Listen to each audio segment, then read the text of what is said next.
एक और fresh report लेकर एक बार फिर आपके सामने हाजिर हूँ। सबसे पहले बात करूँगा लाल सागर और हूतीज़ के बारे में। हूतीज़ जिस तरह से पिछले 7-8 महीने से लाल सागर के अंदर यूरोप, अमेरिका और इजराइल को रोक रहे हैं, आने वाले हर एक जहाज़ पर हमला कर रहे हैं। कई मिशन हूतीज़ को रोकने के लिए लॉन्च किए गए अमेरिका की तरफ से, लेकिन कोई भी देश अमेरिका का उन मिशन में साथ ना दे पाया।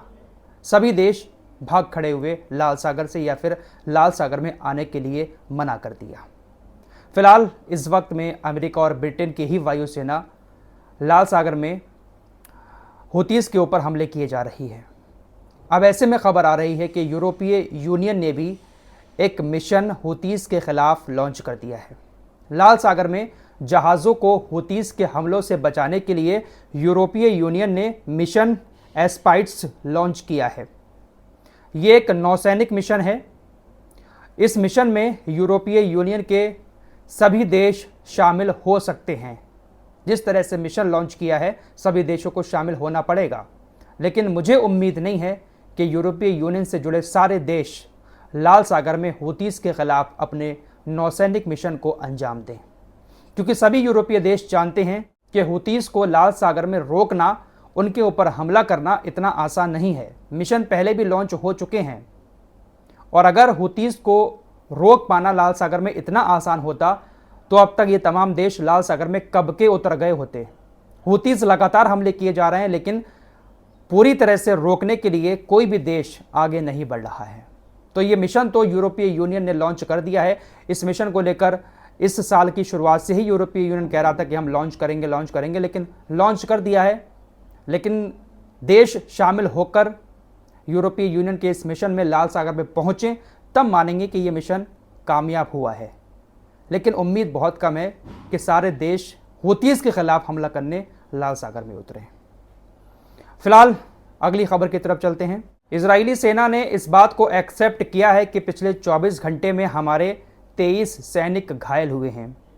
गाज़ा पट्टी के साथ साथ उत्तर में जो लेबनान का बॉर्डर है, वहाँ पर भी तकरीबन कुछ सैनिकों के घायल होने की खबर है। तो पिछले 24 घंटे में 23 सैनिक घायल हुए हैं। इसमें से हो सकता है कि कुछ लोगों की मौत भी हो जाए। इजरायली सेना इतने लंबी जंग के बाद पूरी तरह से थक चुकी है, इसीलिए इस वक्त इजरायली सैनिकों के ज़्यादा घायल होने की और मरने की खबरें सामने आ रही हैं। जबकि हमास या हिजबुल्लाह जैसे संगठन है, इसमें नए नए लोग शामिल हो रहे हैं। वो लोग शामिल हो रहे हैं जिनके घर वालों को इजराइल ने हमला करके मार दिया है। पूरा परिवार उनकी आंखों के सामने ख़त्म हो गया, इसलिए वो हमास को ज्वाइन करके इजराइल के ख़िलाफ़ लड़ना चाह रहे हैं। यही बात इजराइल के कई सारे पूर्व ऑफिसर्स भी कह रहे हैं कि हमास बढ़ रहा है, लगातार कम नहीं हो रहा है। हमास के नेता और पॉलिटिकल ब्यूरो प्रमुख इस्माइल हानिये ने कहा कि हम बातचीत प्रक्रिया के पतन के लिए नेतन्याहू और उसकी सेना को पूरी तरह से जिम्मेदार मानते हैं। हम सीज़फायर के लिए बातचीत करने के लिए पूरी तरह से तैयार हैं, लेकिन जब भी कोई प्रस्ताव आता है वो ख़त्म कर दिया जाता है। इसका जिम्मेदार कोई और नहीं, सिर्फ और सिर्फ नेतन्याहू और उसकी सेना है, जो लगातार इस तरह से हर प्रस्ताव को नष्ट किए जा रही है। दोस्तों, नेतन्याहू और उसकी सेना ये चाहती है कि गाज़ा के सभी लोगों को मार दिया जाए और फिर गाज़ा पूरी तरह से फ्री हो जाए और फिर हम वहाँ पर कब्जा कर लें। लेकिन दिक्कत ये आ रही है कि आम लोगों को मारने के बाद भी हमास ख़त्म नहीं हो रहा है। कल फिर सेंट्रल गाज़ा में इजराइल ने कई सारे हमले किए, जिसमें 9 फ़िलिस्तीनी मारे गए हैं। इसमें महिलाएं, बच्चे शामिल हैं और बहुत सारे इसमें घायल भी हुए हैं। तो आज भी इजराइल गाज़ा के आम लोगों के ऊपर हमले किए जा रहा है। गाज़ा के सरकारी मीडिया कार्यालय की तरफ से बताया गया है कि इजरायली कब्ज़ा 64 दिनों से सहायता प्रवेश को रोक रहा है, जिससे भुखमरी की वजह से होने वाली मौतों में काफ़ी बढ़ोतरी हुई है और मौतों का खतरा बढ़ भी गया है। यह कब्ज़ा यानी इजरायली सेना गाज़ा पट्टी में, खासकर गाज़ा शहर और उत्तरी क्षेत्रों में भुखमरी की अपनी नीति को बढ़ा रहा है। इजरायली सेना भूख को हथियार के तौर पर इस्तेमाल कर रही है। गाज़ा के लोगों तक खाना नहीं पहुंचेगा, भुखमरी फैलेगी और उससे लोगों की मौत होगी, और मौत हो भी रही है, और मौत की कगार पर बहुत सारे लोग हैं भी भुखमरी की वजह से। भूख को हथियार बना रही है इजरायली सेना। गाज़ा में सरकारी मीडिया कार्यालय की तरफ से बताया गया है कि हम अपने लोगों के खिलाफ भुखमरी के अपराध को जारी रखने के लिए कब्ज़े और अमरीकी प्रशासन को पूरी तरह से जिम्मेदार मानते हैं। लेकिन भाई, अमेरिका इस चीज़ की जिम्मेदारी कहाँ ले लेगा? अमेरिका तो इजराइल को भी जिम्मेदार नहीं मानता है गाज़ा में हो रहे इन कारनामों का। फिलहाल इसराइल के लिए अमेरिका इतना कुछ कर रहा है, वो सब जायज़ है, लेकिन अगर अमेरिका के दुश्मन के साथ कोई देश मिल जाता है और ऐसा देश जो अमेरिका और इसराइल के भी करीब है, तो इन लोगों को बहुत ज़्यादा बुरा लगता है।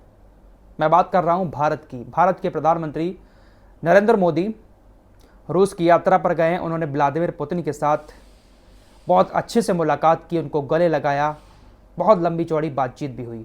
ये सारी बातें अमेरिका को बहुत ज़्यादा परेशान कर रही हैं कि भारत रूस के करीब क्यों जा रहा है। इसको लेकर ये जो अमेरिका का विदेश विभाग का सचिव है मैथ्यू मिलर, इसने कहा कि मैं प्रधानमंत्री मोदी के सार्वजनिक बयानों को देखूंगा कि वो क्या कहते हैं, लेकिन जैसा कि मैंने माना, हमने भारत को रूस के साथ उसके संबंधों के बारे में अपनी चिंताओं को स्पष्ट कर दिया है। उन्होंने कहा कि जब भारत रूस के कांटेक्ट में आता है तो उसे यूक्रेन की संप्रभुता का सम्मान करने की आवश्यकता का स्पष्ट। आइए थोड़ा सा आसान भाषा में आपको बता देता हूं। अमेरिका ये कहना चाह रहा है कि प्रधानमंत्री नरेंद्र मोदी जब रूस के राष्ट्रपति व्लादिमीर पुतिन से मुलाकात करें, कभी भी रूस के कांटेक्ट में आएँ, तो उनको यूक्रेन की बात करनी चाहिए कि आप यूक्रेन के साथ जो कुछ कर रहे हैं, यूक्रेन के ऊपर हमले कर रहे हैं, ये पूरी तरह से गलत है। यानी यूक्रेन को बेचारा साबित करें रूस के राष्ट्रपति व्लादिमीर पुतिन के सामने और कहें कि आप यूक्रेन की संप्रभुता का सम्मान करें।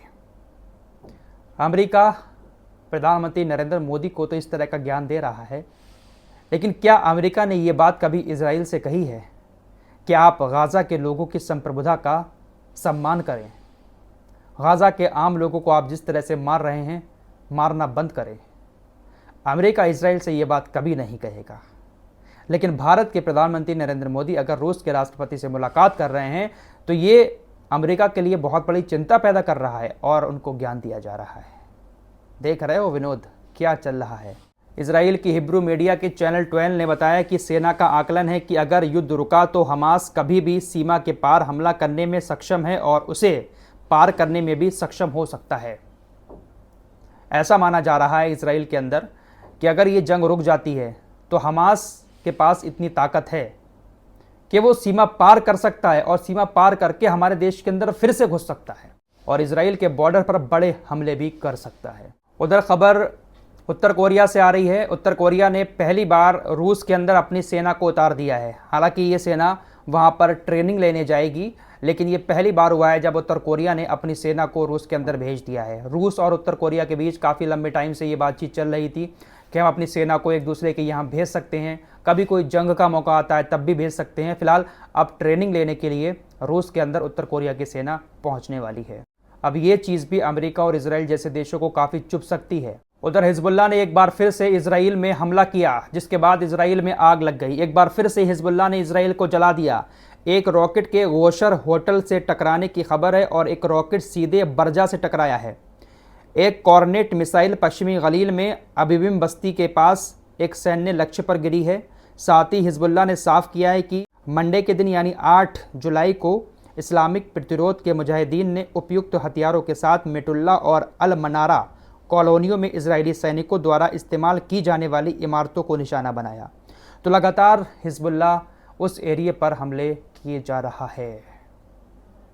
फिलहाल ये कुछ लेटेस्ट अपडेट थे। कुछ और नए अपडेट के साथ जल्द हाजिर होऊंगा। तब तक के लिए अपना ख्याल रखिएगा। अल्लाह हाफिज़।